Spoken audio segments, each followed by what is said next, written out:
Buenas tardes a todos. Vamos a comenzar con lo que es la primera clase teórica de la materia de farmacología. Hoy vamos a hablar acerca de lo que son las generalidades de farmacología.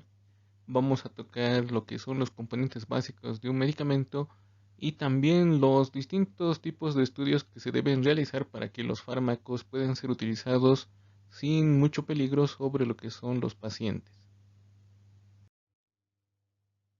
Comenzamos hablando sobre lo que es la etimología de la palabra farmacología. La palabra farmacología proviene de dos vocablos que son farmacón y logia, que cuando nosotros lo interpretamos nos da como idea principal que esta rama de la ciencia, la farmacología, es la ciencia biológica que estudia básicamente las acciones y propiedades de los fármacos. Esto en lo que son los organismos. Esto nos quiere decir que esta ciencia va a estudiar lo que es la relación de los seres vivos con los distintos productos químicos conocidos como fármacos, los cuales van a tener cierto tipo de resultados sobre lo que son los organismos vivos. Hay que diferenciar esto de lo que es normalmente la parte de la farmacéutica. La farmacéutica está más centrada en la fabricación, conservación de los fármacos. Pero esta otra rama que es la farmacología, que lo usa todo lo que es el personal de salud, va a dedicarse netamente a lo que es el estudio de los efectos de estos medicamentos o fármacos sobre los tejidos. Ahora, estos efectos pueden ser de tipo beneficioso, es decir, que nos van a ayudar a disminuir lo que son las enfermedades o en ciertos puntos también a curar lo que son las enfermedades. Así también como tratar lo que son los síntomas de las enfermedades y reducir lo que son los efectos nocivos en algunos casos. Lamentablemente los fármacos no son 100% inocuos, sino estos fármacos también pueden tener acciones denominadas acciones o efectos tóxicos, por lo cual es importante conocer cuáles son los beneficios de un fármaco, pero también cuáles son sus efectos tóxicos. De esta manera podemos evitar generar problemas llamados efectos secundarios y de esta manera complicar lo que ya puede ser una enfermedad de un paciente. Entonces, los fármacos, para tenerlo en cuenta, no solamente causan efectos beneficiosos, también pueden causar efectos negativos llamados efectos tóxicos. Y es importante conocer cuáles son estos efectos en los distintos fármacos que se van a ir estudiando en lo que es la materia. Para seguir avanzando en esta parte de lo que es el estudio de la farmacología, vamos a ver algunos conceptos importantes dentro de la materia. Tenemos la palabra fármaco. Esta nos indica que es una composición química definida. Esto quiere decir que la industria ya sabe cuál es la forma de la molécula o el compuesto químico que debe producir para tener alguna acción sobre el organismo. Esta acción va a ser la acción terapéutica. Por tanto, va a tener efectos como por ejemplo bajar la presión arterial, ayudar sobre lo que es la filtración de los riñones, ayudar en lo que es al efecto de las hormonas, o también puede ser acciones sobre lo que es microorganismos. Por ejemplo, dentro de este grupo tendríamos a los antiinfecciosos. La estructura o la molécula que tiene este tipo de efecto recibe el nombre de principio activo. Otro tipo de fármacos que van a actuar sobre el sistema nervioso central reciben el nombre de drogas. Esto porque este tipo de fármacos van a alterar, ya sea física o psicológicamente, lo que es el funcionamiento del sistema nervioso central. Esto va a ocasionar más adelante lo que es la dependencia. Esto quiere decir que la persona o el paciente va a buscar constantemente la administración de este tipo de drogas porque le va a causar un bienestar a nivel de lo que es su dependencia psicológica. Es decir, que si esta persona no consume esta droga, va a tener lo que se llama el síndrome de abstinencia, que es un estado en el cual la persona se siente irritable, adolorida y no puede concentrarse. Debido a este tipo de reacciones que tiene el sistema nervioso central, es por eso que este grupo de fármacos no se los puede vender de manera libre, ya que genera este tipo de acción que es la dependencia. esta persona o este paciente va a buscar constantemente adquirir esta droga para poder estimular el sistema nervioso central. Y esto resulta negativo porque va a generar que la persona pierda muchas veces lo que es el raciocinio normal en búsqueda de lo que es la droga para la estimulación del sistema nervioso central. Otro efecto que se va a tener va a ser la tolerancia. Esto quiere decir que el paciente poco a poco va a tener menos efectos terapéuticos, o va a tener menos efectos de la droga sobre lo que es el sistema nervioso central. Esto va a ocasionar que cada vez necesite mayores cantidades del medicamento para conseguir los mismos efectos. Por tanto, este grupo de fármacos denominadas drogas son drogas que se van a controlar en su expendio. Ejemplo de esto tenemos, por ejemplo, la morfina, que es un medicamento, un fármaco que tiene un excelente uso en lo que es la analgesia, pero debido a que tiene esta acción sobre el sistema nervioso central, puede generar dependencia y posteriormente tolerancia. Luego tenemos lo que son los excipientes, coadyuvantes y el vehículo. Estos elementos dentro de un medicamento no van a tener una acción terapéutica. Básicamente su función es dar una forma farmacéutica. Esto quiere decir que ustedes pueden comprar, por ejemplo, un paracetamol, un ibuprofeno, y este puede tener un distinto color, un distinto tamaño. Entonces, si nosotros nos dejamos guiar solamente por el color y el tamaño, podríamos estar cometiendo un error. ¿Por qué? Porque el excipiente, coadyuvante y vehículo no tienen lo que es el principio activo. Estos elementos solamente le cambian el color a lo que es el comprimido, le cambian la forma, le cambian el tamaño, pero no va a variar lo que es la acción terapéutica, porque el principio activo, que es la parte más importante, va a estar siempre en la misma cantidad. Y esto no va a cambiar por el color ni la forma del medicamento. Con lo que respecta a lo que es el vehículo, este ayuda a que el medicamento pueda tranquilamente atravesar las distintas barreras del cuerpo y de esta manera ejercer un efecto terapéutico sobre lo que es el paciente. Estos vehículos pueden ser vehículos hidrosolubles, es decir, que se pueden administrar tranquilamente en lo que es las venas, en el torrente sanguíneo, y estos van a realizar posteriormente su acción terapéutica. Y otros pueden ser vehículos oleosos, es decir, que están en base a lo que es los lípidos o los aceites, y estos generalmente no van a ser adecuados para su aplicación por lo que son las venas, las arterias o los vasos sanguíneos, y generalmente son de aplicación a nivel de los músculos, son más de tipo intramuscular. Estos elementos también ayudan a la preparación del fármaco, debido a que el principio activo muchas veces es en pequeñísima cantidad, es en miligramos. Por tanto, si solamente se vendiera el principio activo, sería tan pequeño que este prácticamente sería difícil de administrar a los pacientes. Por tanto, necesita aumentar su volumen sin alterar lo que es la acción terapéutica. Y ahí es donde entran los excipientes, que ayudan justamente a aumentar el tamaño, el volumen, la forma, la coloración y el sabor de los medicamentos. Aparte, estos tres elementos ayudan a la estabilidad, es decir, que el principio activo no tenga cambios químicos y pierda sus propiedades terapéuticas. Por tanto, le ayuda a dar esta estabilidad al fármaco para que éste pueda durar mucho más tiempo con sus propiedades terapéuticas. Y también estos elementos, el excipiente principalmente, también va a dar propiedades organolépticas. Esto quiere decir lo que es la forma, lo que es el color, lo que es el sabor del medicamento. Recordemos que antes, hace tiempo, existían medicamentos que tienen un sabor muy amargo, muy agrio. Por tanto, no se los podía consumir fácilmente. Principalmente en el caso de los niños, era muy difícil administrar estos medicamentos que tenían propiedades organolépticas muy ácidas, muy amargas. Posteriormente, la industria farmacéutica han podido mejorar lo que son estas propiedades organolépticas, es decir, ha mejorado el sabor. Entonces ahora ya tenemos medicamentos o jarabes que tienen sabor, por ejemplo, a lo que es vainilla, lo que es cítricos, plátano, y esto facilita su administración. También han mejorado lo que es la forma, el color de los medicamentos para que sean más agradables a la vista y también sea mucho más agradable consumirlo. Luego tenemos el otro elemento que es el medicamento. El medicamento básicamente es la conjunción de los anteriores.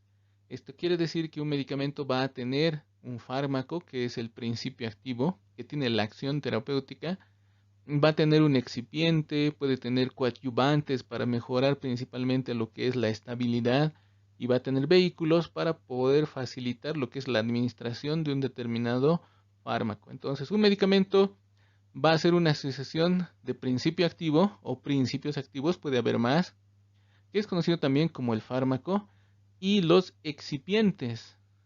¿Para qué? Para poder prevenir, aliviar, mejorar, modificar y en algunos casos diagnosticar ciertas enfermedades.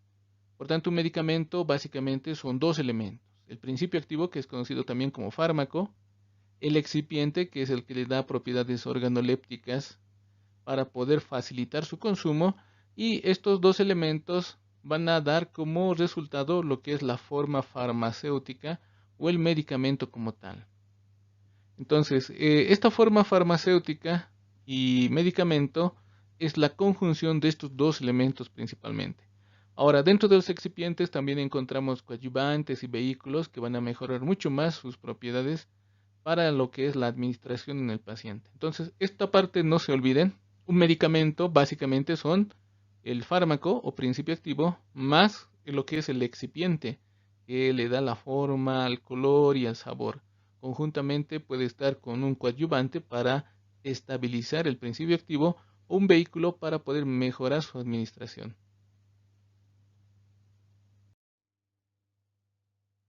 Continuando con lo que son otros términos que se van a utilizar dentro de la materia, tenemos esta palabra que es estupefacientes.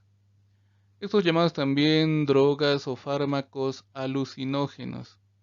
Estas no son drogas como tal porque no tienen efectos terapéuticos y no van a tener más un efecto de estimulación y posteriormente generar dependencia en las personas.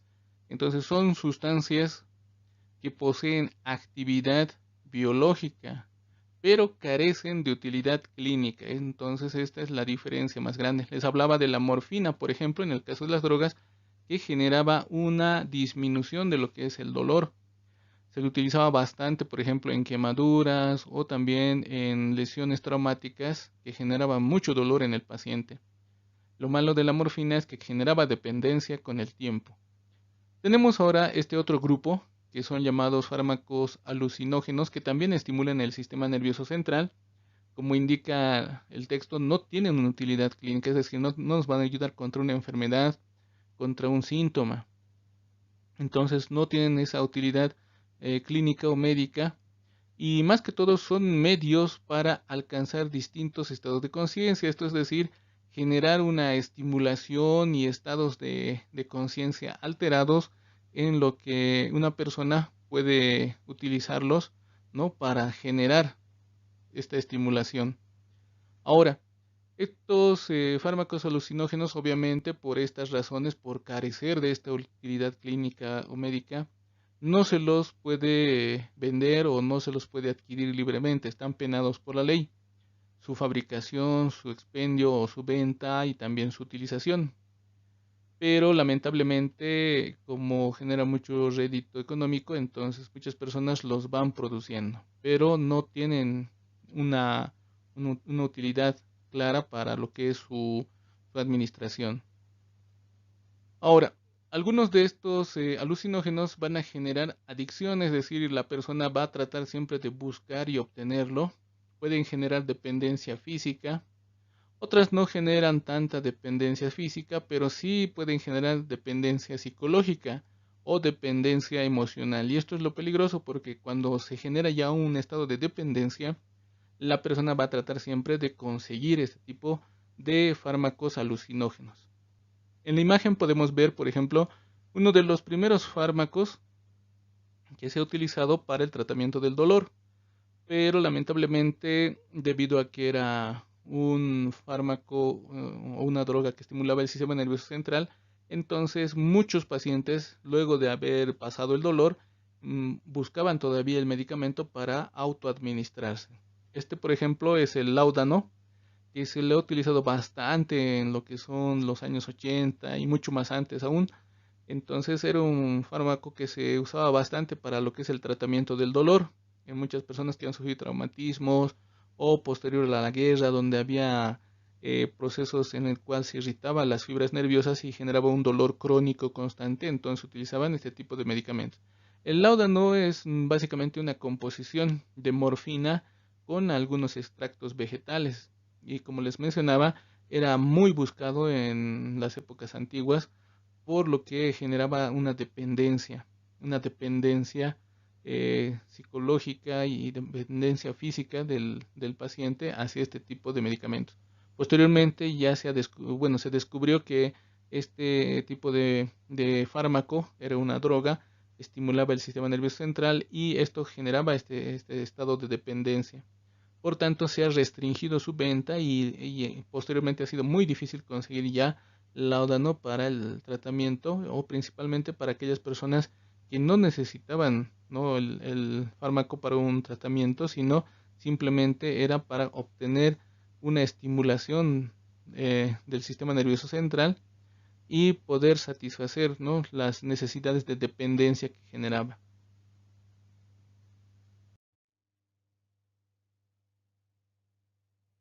Continuando, tenemos también lo que son los aditivos. Estos elementos no los vamos a encontrar normalmente en todos los fármacos.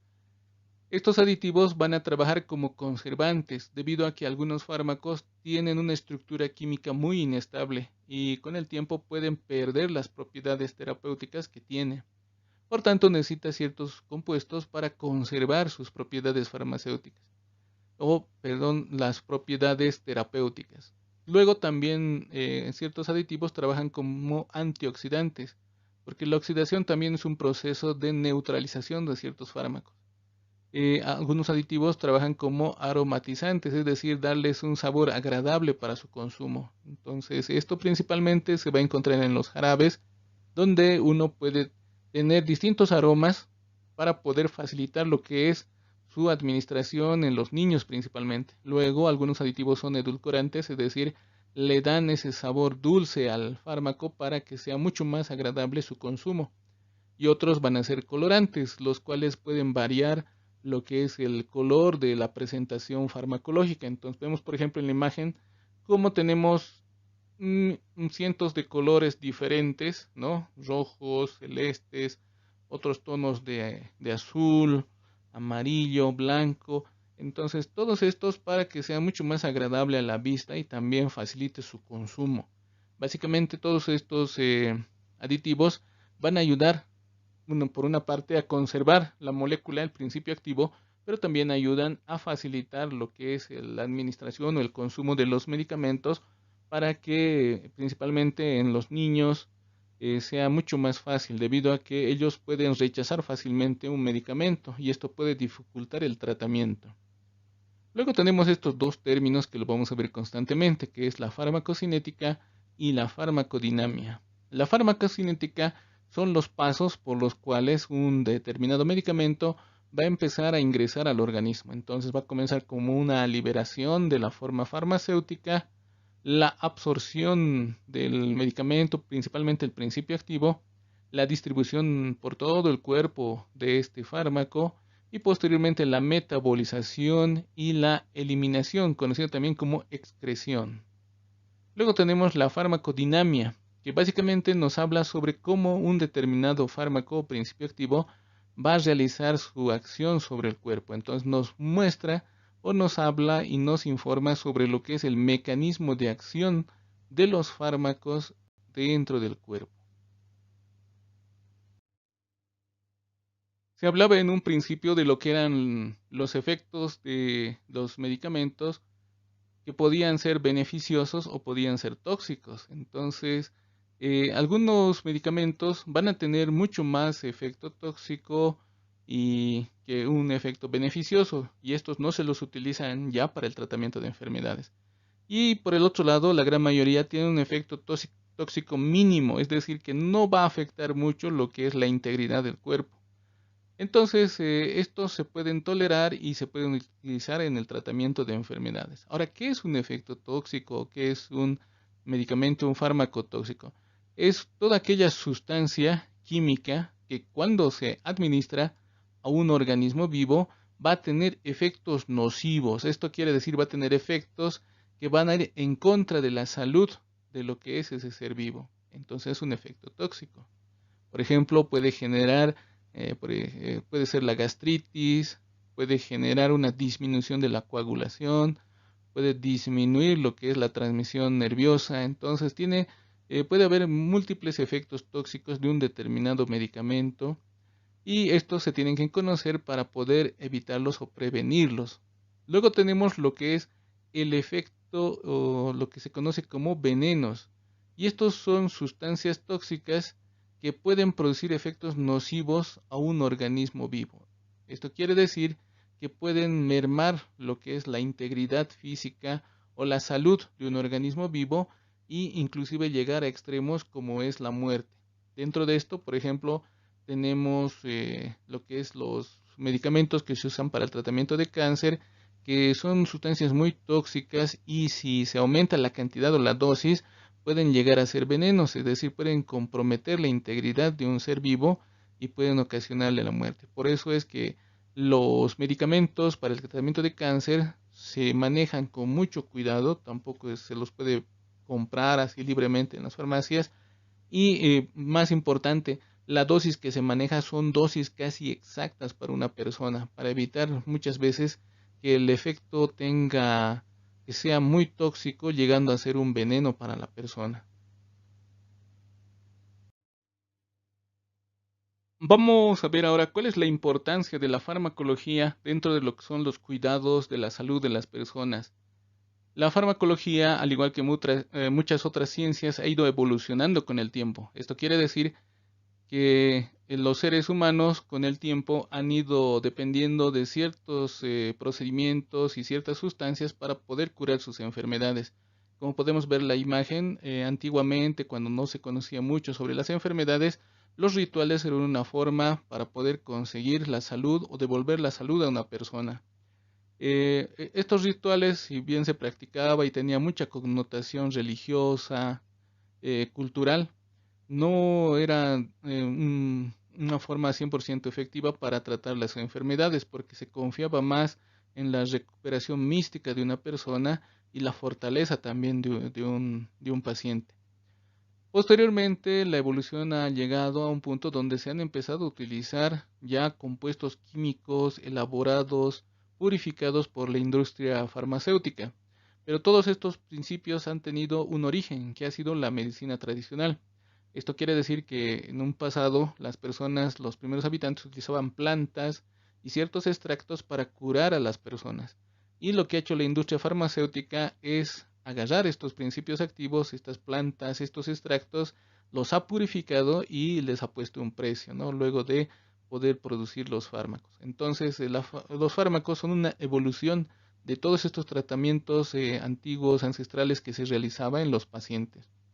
Los fármacos, por tanto, van a seguir ese camino, ¿no? De lo que son las plantas medicinales, extractos naturales que se tenían, y estos se van purificando, se van manufacturando para producir lo que son los medicamentos, y estos ya se los puede vender. Lo positivo en este punto es que ya se puede controlar el efecto de un determinado medicamento. Al ser purificado, entonces uno ya sabe cuántos miligramos necesita para conseguir un efecto. En el caso de las plantas es mucho más complicado calcular lo que es la dosis, ¿no? Uno no puede decir tómese 3 ramas, 3 tronquitos, ¿no? Porque muchas veces la concentración del principio activo es muy diluido en las plantas, por tanto es un poco más complicado dosificarlo. Por tanto, estos medicamentos ya purificados van a poder controlar las funciones fisiológicas de un organismo, ¿no? Van a reducir la temperatura, el dolor, la inflamación, van a ayudar a bajar la presión arterial y así sucesivamente vamos a ir viendo también más adelante cuáles son las distintas acciones terapéuticas que van a tener los fármacos dentro del cuerpo.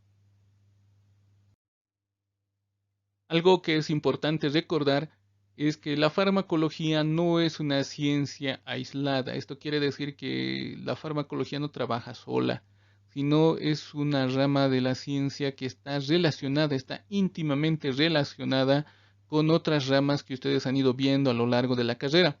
Es decir, va a estar relacionada con lo que es la fisiología, con lo que es la bioquímica, con lo que es la biología celular, la biología molecular, la microbiología, lo que es la inmunología, la genética y la patología. Entonces uno tiene que tener también ciertos conocimientos en estas otras ramas dentro de lo que es la ciencia y la carrera para poder comprender lo que es la farmacología.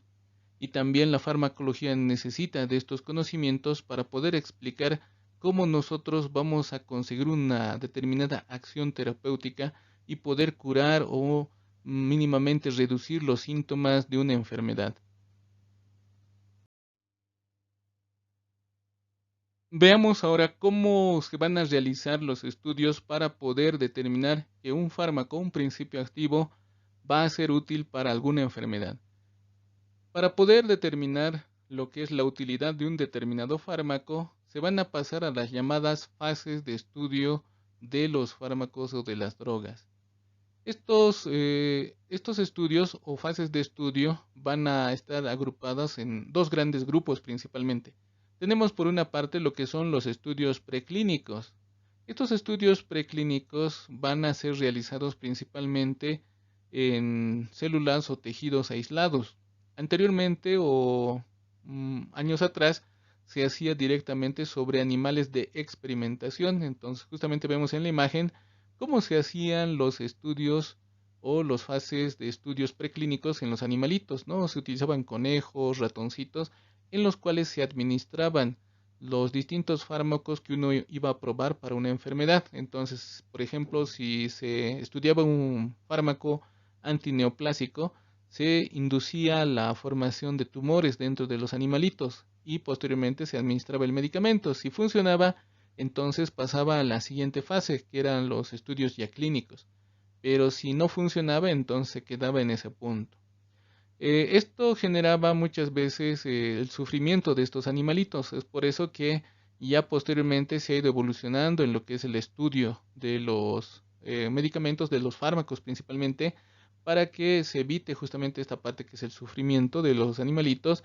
Y ya actualmente los estudios se hacen sobre cultivos celulares. Entonces las empresas, las grandes empresas tienen en en sus laboratorios estos cultivos celulares, cultivos de células, por ejemplo, linfocíticas, cultivos de células de la piel, también tienen cultivos de células neoplásicas. Entonces ellos lo que hacen es colocar el fármaco en estos cultivos y posteriormente si tiene alguna acción terapéutica, eso se registra y el medicamento va a pasar posteriormente a la siguiente fase de estudio. Esto entonces es lo que se va realizando. No piensen que los fármacos, los medicamentos se descubren y ya se lo vende al día siguiente. No es así. Debido a que, como les mencionaba, muchas veces hay efectos tóxicos en los fármacos, se tienen que hacer ciertos estudios para evitar lesionar a los pacientes o generar una toxicidad que posteriormente envenene al paciente y genere su fallecimiento. Entonces, por una primera parte tenemos justamente esto, ¿no? Los estudios preclínicos donde se hacen estudios sobre un fármaco para ver su acción terapéutica, lo que son las reacciones adversas, la toxicidad en cultivos celulares y antiguamente en lo que eran los animalitos, ¿no? Que eso ya se está dejando porque, como ya saben, los animalitos también sienten y no se los puede inducir al sufrimiento, ¿no? Bueno, posteriormente a lo que son las fases de estudio preclínico, vamos a llegar a las fases de estudios clínicos. Como indica su nombre, en este caso ya vamos a poder utilizar el medicamento en personas. Cuando se ha visto en las fases preclínicas que el medicamento no va a causar toxicidad o va a envenenar al paciente, entonces se pueden utilizar ya en pacientes o en personas lo que son los medicamentos y ver los efectos que van a ir teniendo. Estos estudios clínicos clásicamente se van a agrupar en cuatro fases.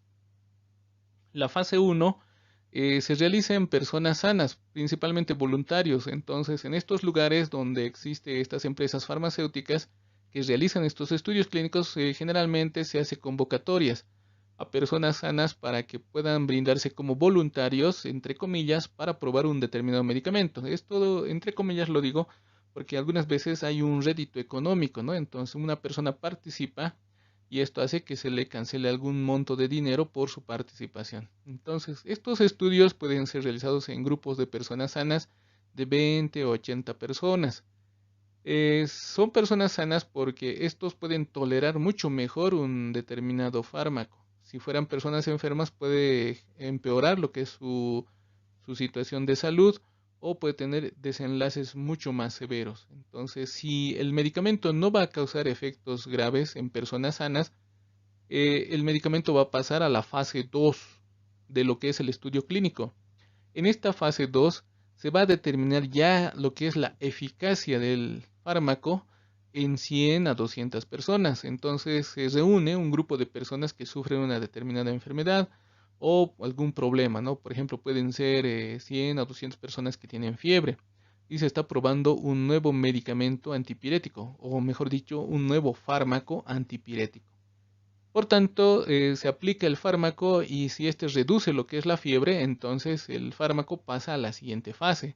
Si no reduce o tiene un efecto muy parecido a los placebos, que vamos a hablar más adelante qué son los placebos, entonces el fármaco solo llega hasta esa fase y se descarta posteriormente. Entonces tiene que superar lo que es esta prueba de eficacia en unas 100 a 200 personas aproximadamente.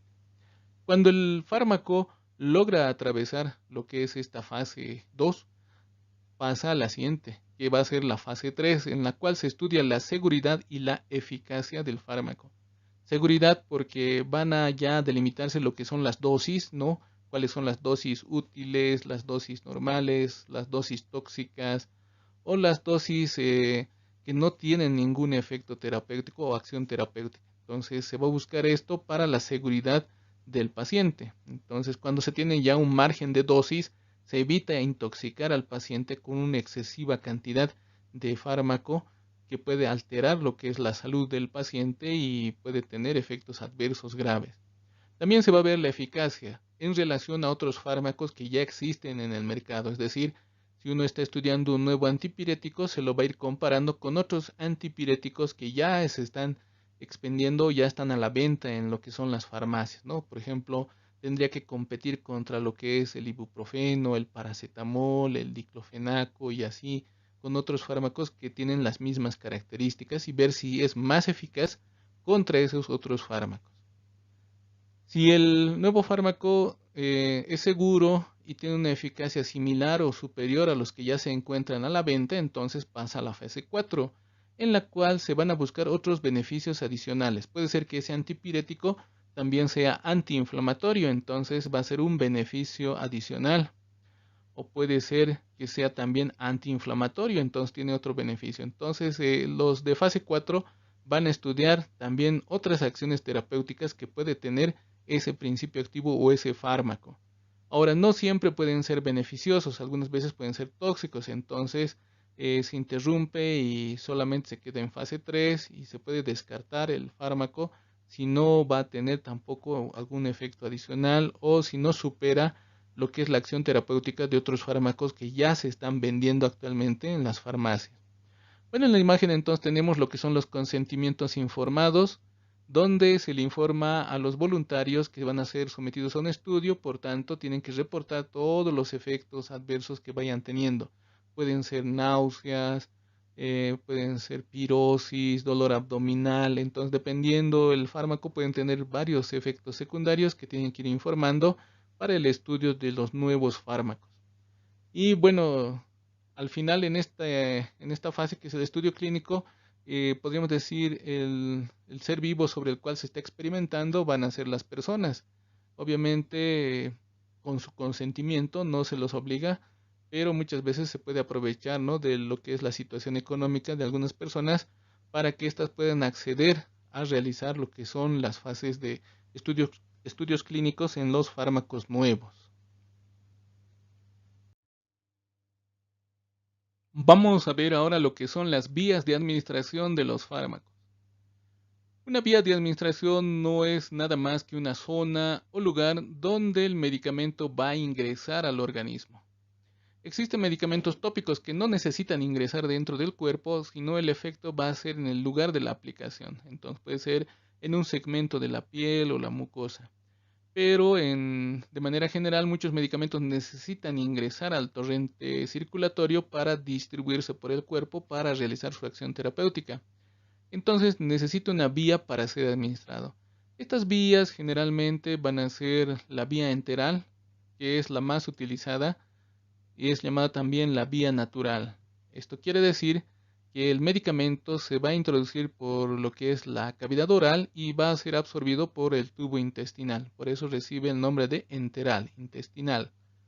Luego tenemos lo que es la vía parenteral.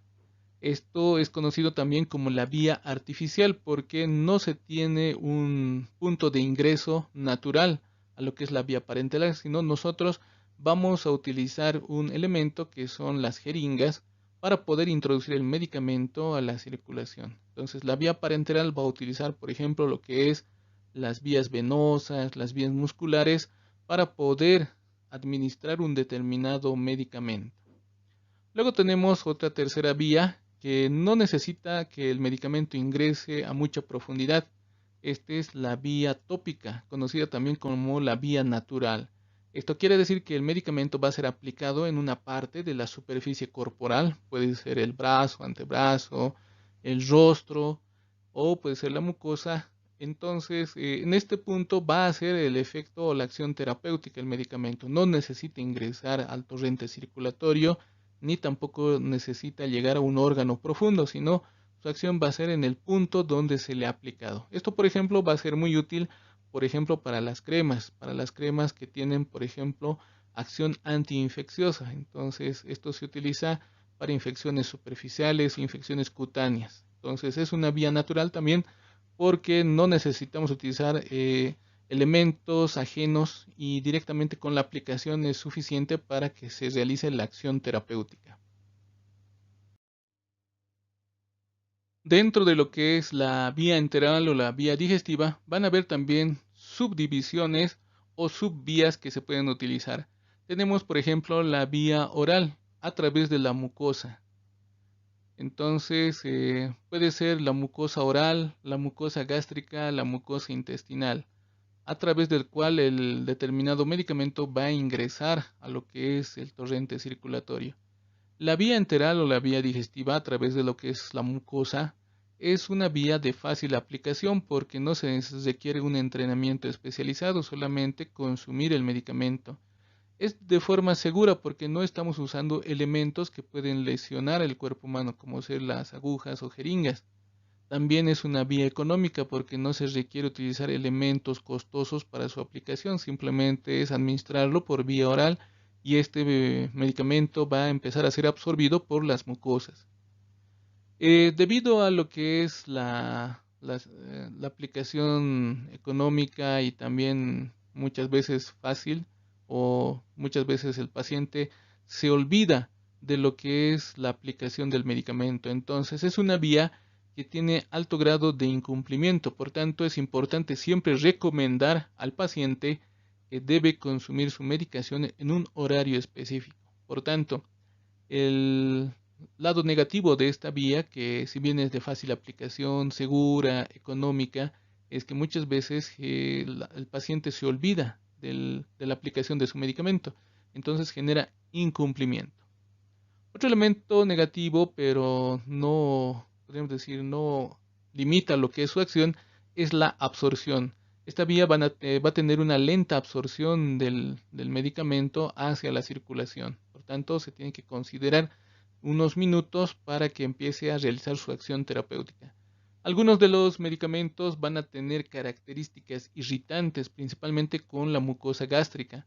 Por tanto, estos medicamentos que tienen esta característica de ser irritantes no son recomendables para ser utilizados por vía oral, debido a que pueden lesionar la mucosa, ya sea gástrica o intestinal. Luego tenemos otra subvía dentro de este grupo que sería la vía rectal. Esta vía nos indica que tiene una absorción mucho más rápida que la vía oral, debido a que la mucosa rectal va a tener una capacidad mucho mayor de absorber el fármaco, el principio activo, por la rica vascularización que tiene. Esto puede ser utilizado en áreas como la pediatría, es decir, para niños, principalmente cuando tienen vómitos o cuando no pueden consumir nada por vía oral, ¿no? Por lesiones que puede tener. Entonces, existen muchas veces vómitos que no permiten la administración de medicamentos. Entonces, una alternativa también sería utilizar la vía rectal con lo que son los supositorios.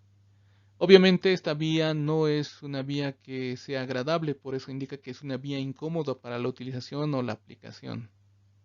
Luego tenemos otras vías que son mucho más raras de utilizar. Tenemos por ejemplo la vía colónica, que tiene efecto de primer paso. Esto quiere decir que el fármaco va a pasar por lo que es el hígado y el hígado va a metabolizar parcialmente el fármaco, por tanto se pierde una cantidad de principio activo porque es metabolizado.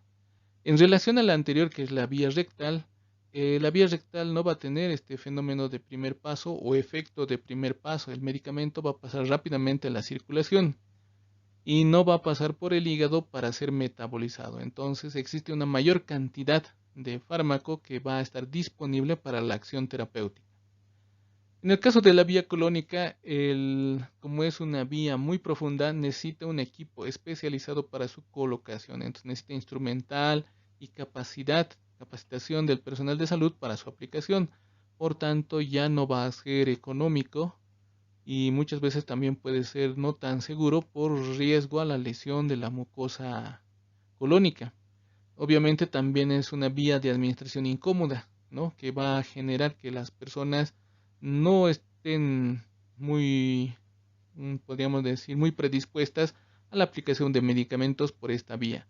Pero como les comentaba, no es una vía común, no es una vía que se utilice normalmente, ¿no? Principalmente va a ser la vía oral.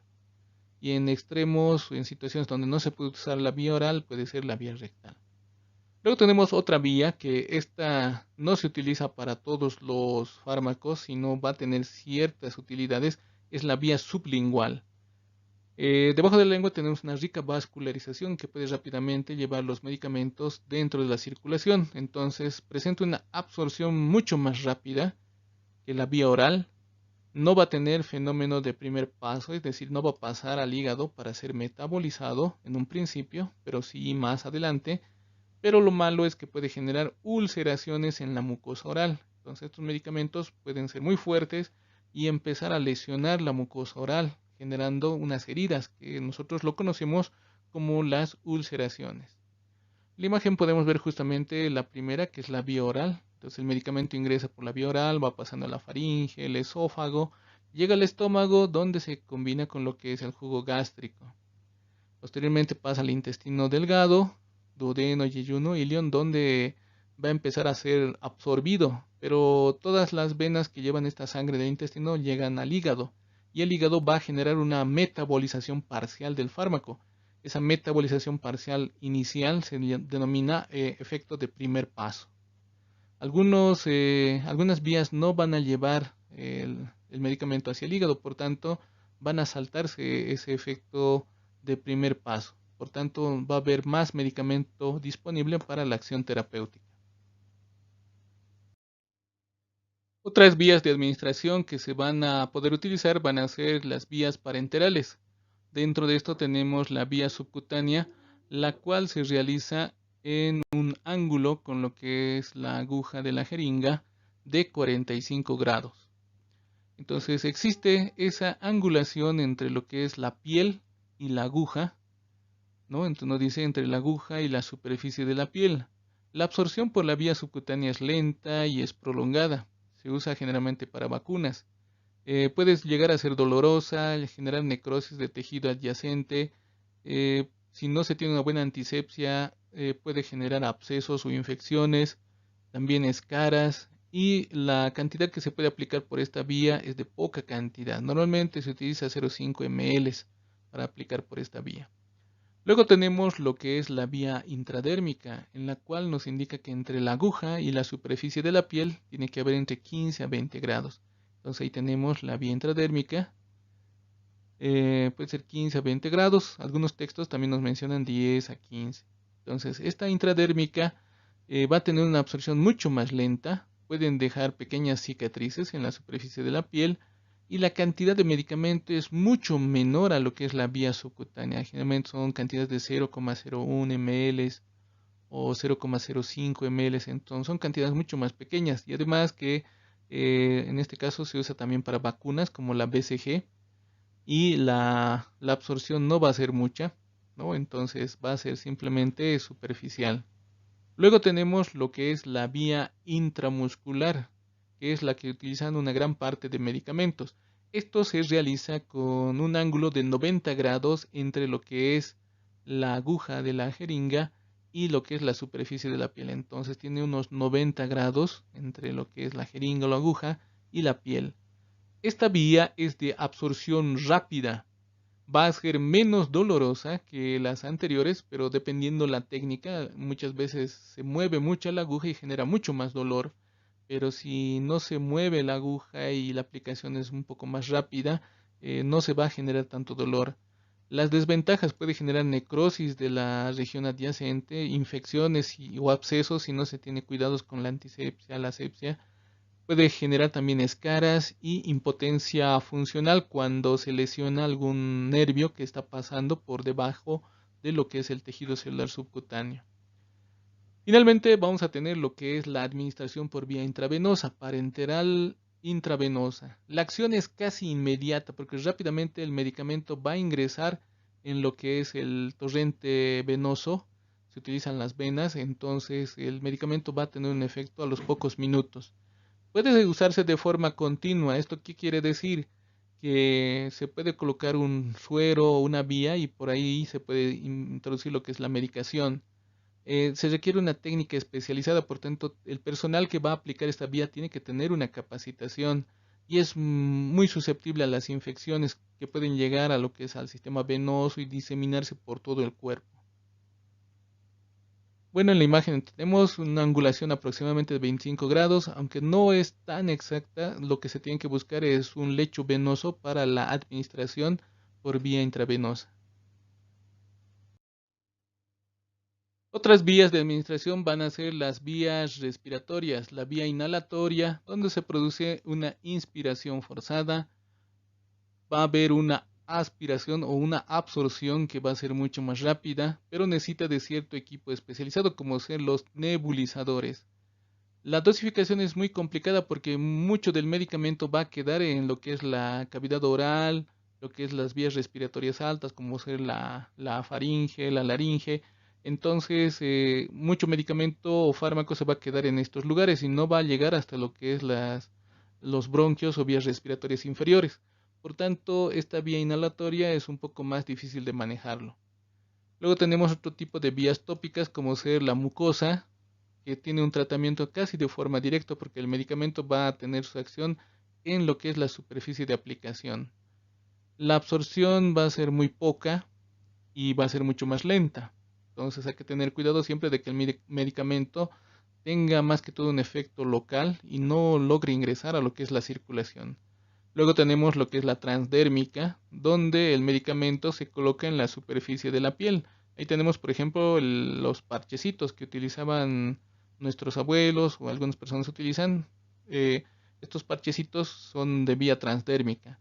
Es un efecto o tiene una absorción lenta y la duración es muy prolongada. Lo malo puede generar irritaciones en la piel. Muy bien, en esta imagen tenemos el resumen de las vías de administración parenteral. Tenemos la intramuscular, en el cual la aguja tiene que llegar a lo que es el músculo. Va a poder administrarse un poco más de cantidad de medicamento, hasta unos 5 ml, 7 ml de medicamento. Esto en músculos grandes como ser los músculos glúteos. Luego tenemos la vía subcutánea, la cual va a llegar a tejido celular subcutáneo y entre la dermis. Entonces tiene una menor cantidad de medicación que se puede aplicar. La vía endovenosa, la cual necesita llegar a un lecho vascular venoso necesita una capacitación previa y se tiene que tener mucho cuidado con la antisepsia para evitar introducir microorganismos a la circulación porque es mucho más peligroso. También se requiere que la vía endovenosa se genere lo que es la obliteración parcial de la vena para facilitar lo que es el ingreso. Y lo bueno es que se puede utilizar de forma continua. Con una vía, una bránula, puede colocarse un suero y a través del suero ir administrando medicación de forma constante. Luego tenemos la vía intradérmica. Esta digamos que es la más superficial de todas. Va a colocarse entre lo que es la epidermis y la dermis. Es muy poca la cantidad que se puede aplicar. Generalmente es para vacunas como la BCG o pruebas de alergia como las pruebas de Mantoux, en las cuales se utiliza la vía intradérmica. En estas imágenes podemos observar, por ejemplo, lo que es la aplicación de una vía intradérmica, donde se tiene la formación de la pápula, que nos indica que la vía intradérmica se ha realizado con éxito, y esto indica también que la medicación se encuentra entre la epidermis y la dermis. Si no apareciera la pápula, esto indicaría que la aplicación ha sido de forma errónea. Y en la parte inferior tenemos el lugar de aplicación de las vías intramusculares en región glútea. Entonces, para poder aplicar la medicación, se requiere dividir la región glútea en 4 cuadrantes. El cuadrante superior externo es donde se puede aplicar lo que es la medicación. Entonces, todo este lugar va a tener acceso al músculo glúteo mayor y también va a tener menos riesgo de lesionar un nervio. Recordemos que por aquí pasa un nervio que es el nervio ciático. Este nervio ciático va a tomar cuadrantes supero interno e inferiores, por tanto ahí se encuentran sus ramas colaterales. Y si nosotros aplicamos una inyección en lo que es región glútea, en los cuadrantes supero interno o inferiores interno y externo, tenemos el riesgo de lesionar al nervio ciático. Y esto puede producir una parálisis de los músculos a los cuales va a inervar.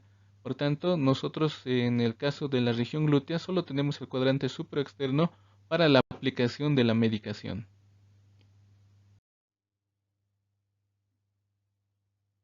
Muchas gracias a todos por su atención. Nos vamos a reencontrar más adelante en la siguiente clase teórica de farmacología y posteriormente vamos a ir desarrollando más temas adelante para poder comprender lo que es el uso de los medicamentos de forma correcta. Gracias nuevamente y hasta luego a todos.